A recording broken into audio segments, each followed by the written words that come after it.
The world was a graveyard of shattered cities and silent forests, where the sun bled orange and the air tasted of ash. Monsters roamed, but a new, more insidious terror had begun to spread. The Echoing Blight.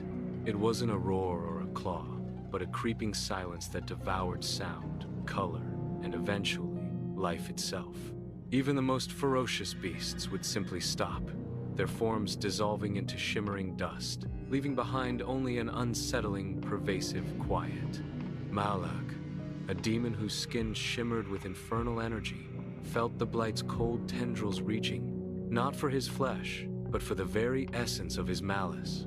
He had seen its effects, watched a pack of ravenous ghouls freeze mid-lunge, their hunger extinguished.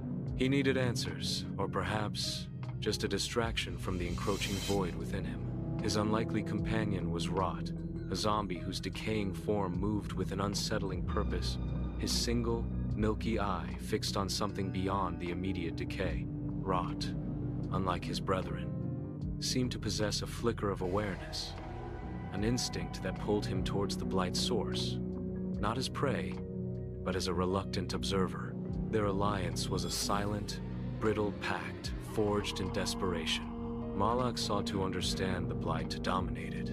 Rot, perhaps, to find an end to his own unending existence. They navigated the hushed ruins of what was once a grand library, the air thick with the dust of forgotten knowledge. Here, the Blight manifested as shimmering, invisible waves that distorted vision and stole whispers from their lips.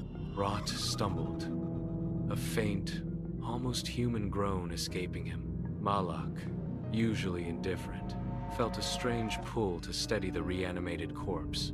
It was a flicker of something he hadn't felt in centuries, a ghost of empathy. Deep within the library's core, they found no monster, no ancient curse. Instead, they found a vast, pulsating nexus of pure, concentrated despair.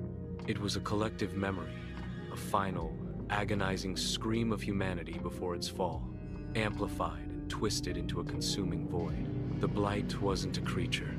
It was the world's grief made manifest, feeding on the last vestiges of life and consciousness. As Malak reached out, a torrent of forgotten images flooded his mind.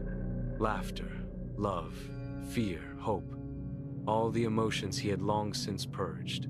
He saw himself, not as a demon, but as a man, his face contorted in the final moments of terror. Rot, too, was affected, his single eye wide